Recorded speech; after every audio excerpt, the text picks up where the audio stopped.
Well, here we see the monitor from the Joust cocktail works. This is a huge relief. As shown in the first video, the chassis was taped to the frame and it fell off and knocked off the neck board, so I was afraid that this tube might be toast. But the tube looks really good apart from the very top there. There's some odd artifacts going on. I don't know what that's about.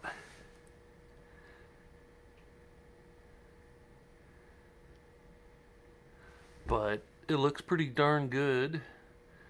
I've got my test rig. Space is at a premium, so excuse me here, but there's my test rig running a Riddler JAMA tester.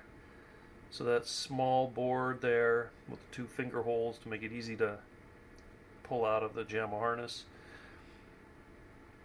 It has lights, LEDs that light up when you use the buttons on your controls. So you can use it to test a JAMA cab. It's a really cool piece of hardware there. And it also has a test pattern generator built into it.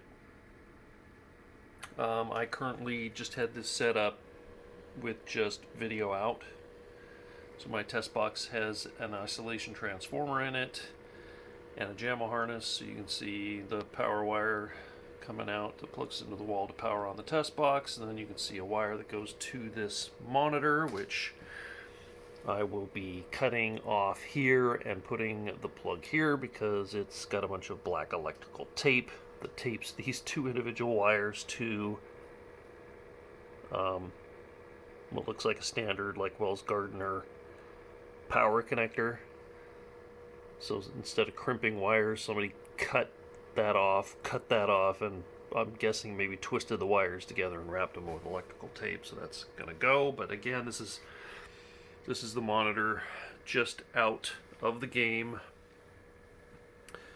I did some cleaning because it's absolutely filthy, but here you can see the remains of that like 1/8 inch double-sided foam tape. I mean, it's quality double-sided foam tape.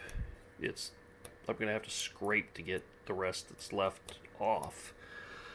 But it was just around this plastic frame that the chassis mounts to. It just went around it in a square and then was stuck down to this metal frame, which if it was horizontal, it probably would have been fine. But this monitor is mounted up and down, vertically inside the cabinet. Well, when I say vertically, it's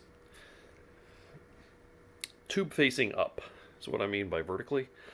So the weight of that chassis just being held in with double-sided tape, after a while it failed and it fell off, and when it did, it knocked the neck board off.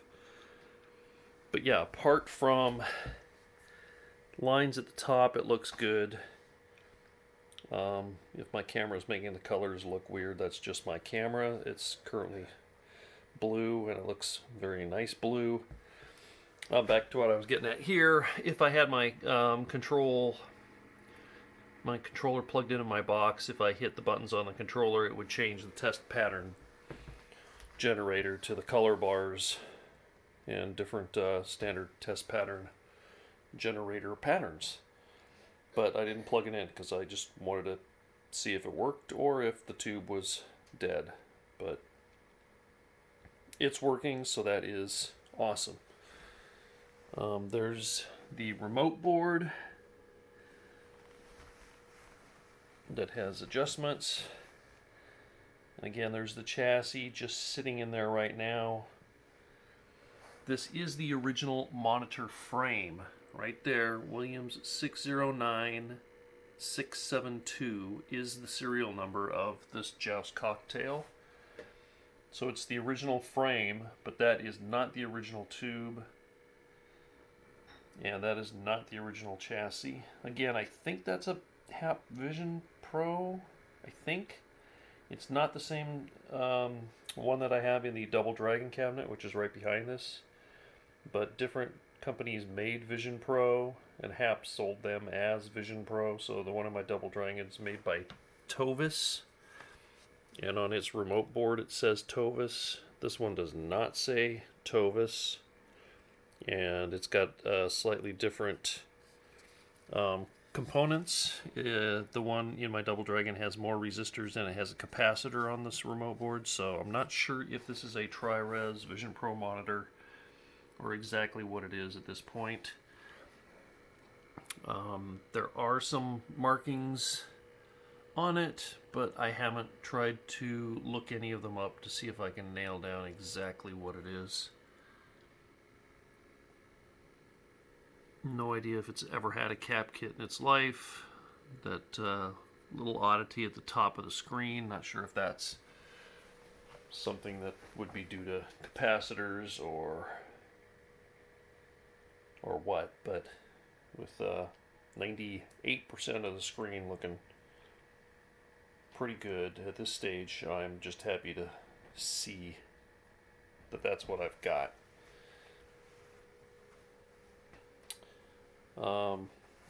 Some work I've done, I don't think I had in the last video. I have finished cleaning this control panel. A couple hours with isopropyl alcohol, and I was able to get all of the adhesive. It was completely covered in adhesive from that textured black vinyl that I still haven't pulled off of that side. And I mean, it is what it is. It's got 4 holes for the Nintendo joysticks that were in it and an extra button hole here. Both of them are the same in that regard. Don't know if I showed the back. The back still has the original Joust mounting T-nuts, because this overlay doesn't look like it's ever been removed. So each of these 2 holes and the 2 ones over on the right hand side, which would be like that when it's mounted. My camera is just being weird with focusing lately.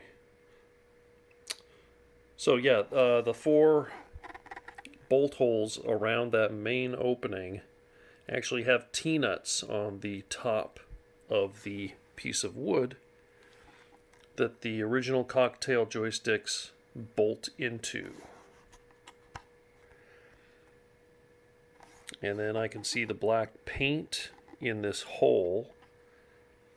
So I believe that this hole is the original hole, but as I said, the original control panels don't have a full giant hole in the front. They just have a small oval because the Joust joysticks only move left and right.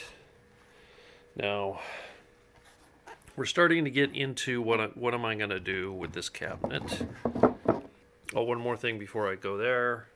I have just tested the Atari Tetris board that came with this in my upright cabinet, and with the volume all the way up on the Tetris board and all the way up on the cabinet, I can just barely hear Tetris.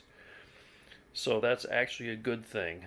There are a few posts on Clov about the Atari Tetris boards, and if they have very low sound or no sound, it seems like the most common fix is to replace the capacitors in the audio section. So I am 99% sure that that is what's going on with the board I have.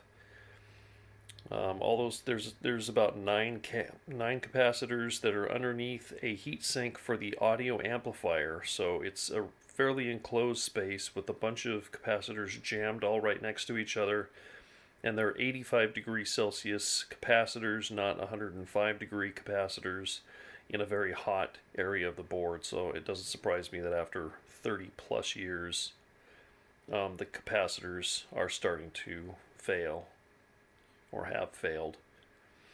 So yeah, I need probably less than $5 in capacitors, which will probably cost me $6 to $10 in shipping. So I've asked a friend if he needs any orders from Mauser online that I can add into the order just to make it more worth it, since I don't have anything else right at the moment I need. But I'm sure as soon as I place that order, I'll think of something that I could have added on, because that's how that goes. But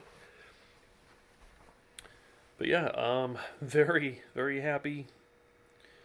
First test here that the monitor does work. And again, I should have plugged my controller in to go through some different screens because this monitor does have a bit of Tetris screen burn. It doesn't look horrible, and in fact, the white square around the TPG logo there, some of that is where the Tetris burn-in is, and I can not even really make it out on this screen. So pretty darn good, pretty happy. So it looks like I've got out of this deal for the cocktail, because there is no original wiring left. Basically, well, there was a little bit of coin door wiring, but it was all cut, so I consider that no wiring left. So basically what I got was a gutted Joust cocktail with mangled control panels, but also a working Atari Tetris board that needs a cap kit, and a working monitor that may need a cap kit for that little oddness going on at the top of the screen. But I think for the price I paid for those three things, I'm in pretty good shape. So now a little talk about what am I going to do with this. Obviously, what I should do is completely restore it to a Joust cocktail. 10 years ago when I did that, these plastic control panel overlays were available. Now they are possibly available from Rich at This Old Game on a special order basis. So, not sure if I want to go that route or not. The original joysticks are very hard to find. I had 10 of them 10 years ago. I committed to buying 10 to get a run made to reproduce them, but then I sold them all for cost because I ended up through eBay and other people on Claw forums, I got enough parts to build 2 joysticks on that one that I restored, so I didn't need the reproduction parts. So there was somebody on Claw who reached out to me, and I sold all of them to him, so now I don't have any Williams cocktail joystick parts. I don't have a wiring harness. I don't have a Joust board set. So what I'm thinking I'm going to do just temporarily, because I have now a working monitor, I have control panels that I think look better like this if they had a joystick and, say, a couple blue buttons here and a couple yellow buttons in the other one. I might just turn it into a kind of a multi-cabinet whatever, just to wire up a JAMA harness, put joysticks in it with a couple buttons just to have it so it will play games while I decide, how I'm going to restore it, what route I'm going to take, if I'm going to start looking for parts, gathering parts, or just take a while. I mean, I have enough projects that cleaning this up will take me long enough that worrying about buying a bunch of original, rare, hard to find Joust cocktail specific parts is not going to be on my top priority list. So that would at least make it a useful cabinet. Not that I have room. That's pretty much my arcade space right there, and there's an Asteroids Deluxe behind me, so I don't really have anywhere to put this. So yeah, plan for now is to probably wire it back up as JAMA. Put lights behind hook up the power to the lights so the lights light these up like they should, and then work on figuring out if I'm going to take the wood completely off and repaint, or just try and what level I'm going to go to on this cabinet as far as sand the whole thing down to wood and try and do the super duper job or not. It does have water damage. It's got some, laminate is kind of bending up and little chips, and I don't want to go so far as to take this whole thing down to nothing and redo it, because as some people say, it's only original once. So at what point does it become original with original patina to original and touched up to a restore to a refurbish? So yeah, again, longer video than I was meaning, but monitor works. One control panel now visible, player start visible, and I thought I could have sworn I had a bunch of transparent red buttons too, but I can't find any in my button stash. I have some red buttons, but they're not the translucent ones, which is what they used, I think. Pretty sure they did. I'll have to go back and look at my other pictures, but there we go. Video showing that I got darn lucky that the chassis falling and knocking off the neck board doesn't appear to have broken anything.